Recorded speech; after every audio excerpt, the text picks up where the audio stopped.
Vote યાત્રા સાથે અમે આવી પહોંચ્યા છીએ જામનગર લોકસભા મત વિસ્તારમાં। આ છે જામનગરનો ધ્રોળ વિસ્તાર કે જે પરિસ્થિતિ અહીં જોવા મળી રહી છે। લોકોમાં એક પ્રકારે ધંધા રોજગારની સાથે સાથે લોકો તેમના જે નેતાઓને ચૂંટી કાઢે છે ત્યારબાદ અત્યારે તેઓ શું વિચારી રહ્યા છે તેમના નેતાઓ માટે, જે આવનારી ચૂંટણી માટે તે લોકો પાસેથી જાણીએ। બા, વોટ કરવા જાઓ છો? મત દેવા જાઓ છો? મત દઈશી ભાઈ। અમે શું કામ અમારે હોય? ખાલી આ મકાન છાપરા છે બનાવી દે તો સારું। છાપરા અમારા હોય ને બનાવી દે તો મહેરબાની તમારી। ટૂંકમાં જે વાત કરીએ, જે નાના જે શ્રમિકો છે તેમને પોતાનું ઘર મળે તેવી એક અપેક્ષા હોય છે। હા બા, નાના માણસ નું જ કામ ન થતું ભાઈ।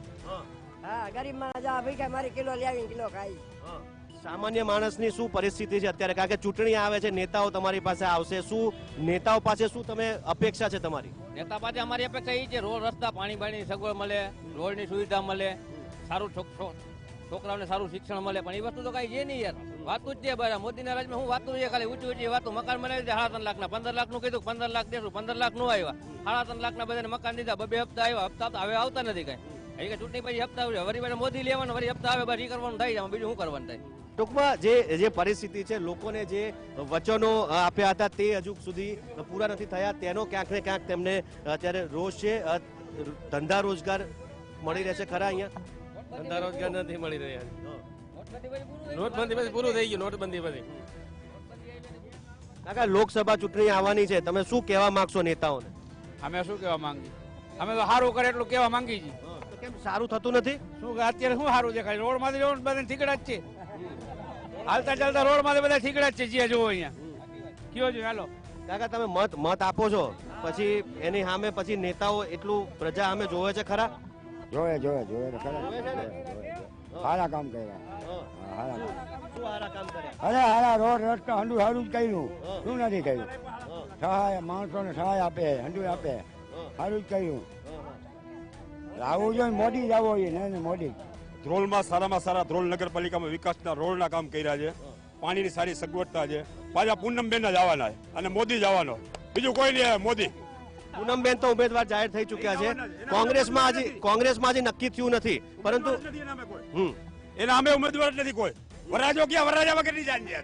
હાર્દિક પટેલ ચૂંટણી લડે એવી વાત છે, તો અહીંયાની જનતા એને સ્વીકારશે ખરી? તમે લોકો સ્વીકારશો? નહીં સ્વીકારી, કોઈ નહીં સ્વીકારે। હાર્દિક પટેલ ક્યાંય કઈ નહીં આવે, કઈ નહીં આવે હાર્દિક પટેલ। મોદી જ આવશે, મોદી।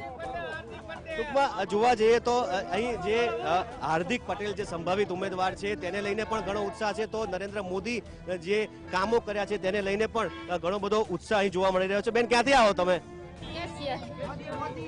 કેશિયાથી મત આપવા જાવ છો? ચૂંટણી આવવાની ખબર છે? મોદી સિવાય કોઈનું કામ નથી, કોઈ ઊભું નથી રહ્યું। આ બધા કે છે અહીંયા રસ્તાના કામો નથી થયા, નથી થયા, તો પછી કેમ આટલો ઉત્સાહ કેમ? સારું જ છે।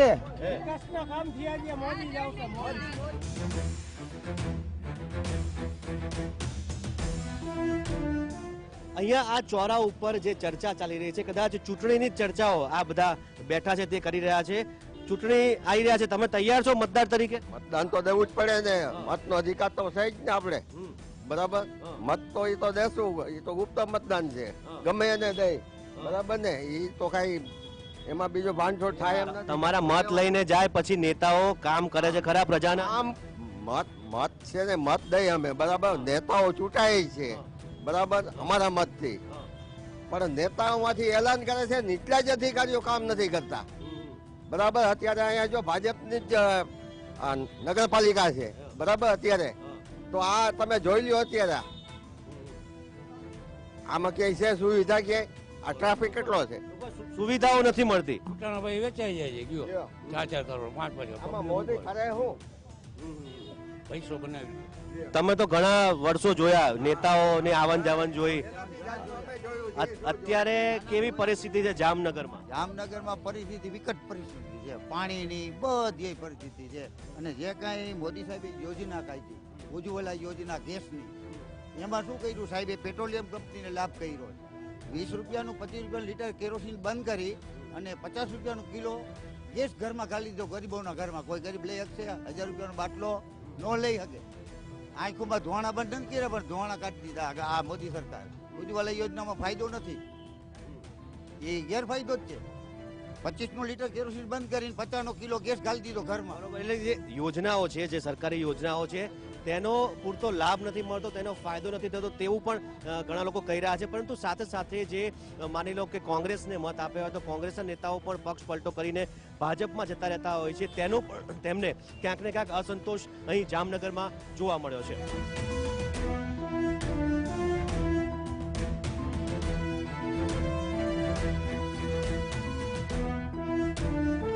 TV9 ની વોટ યાત્રા જઈ રહી છે જામનગર તરફ. જામનગર ના જે લોકો છે, જામનગર મત વિસ્તાર છે, ત્યાં કેવા પ્રકારે અત્યારે જે લોકોની માન્યતા છે, ચૂંટણીને લઈને લોકો શું માની રહ્યા છે તે જાણીશું. અત્યારે અમે જે બસ જામનગર તરફ જઈ રહી છે, જે પ્રવાસીઓ છે તેમની પાસેથી પણ જાણીએ કે તેઓ ચૂંટણીને લઈને, નેતાઓને લઈને તેઓ અત્યારે તેમના મનમાં શું ચાલી રહ્યું છે. ચૂંટણી આવે છે, નેતાઓ ફરી વખત મત માંગવા આવશે, શું કહેશો નેતા આવશે ત્યારે?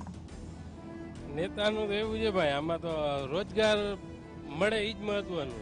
મેન તો વસ્તુ એ, બાકી તો કોંગ્રેસ ભાજપ કે જે આવે ત્યારે ભાજપનું કામ તો સારું જ છે, પણ કદાચ કોંગ્રેસ આવે તો આનાથી વધુ કદાચ મહેનત કરે એમ એવું બની શકે.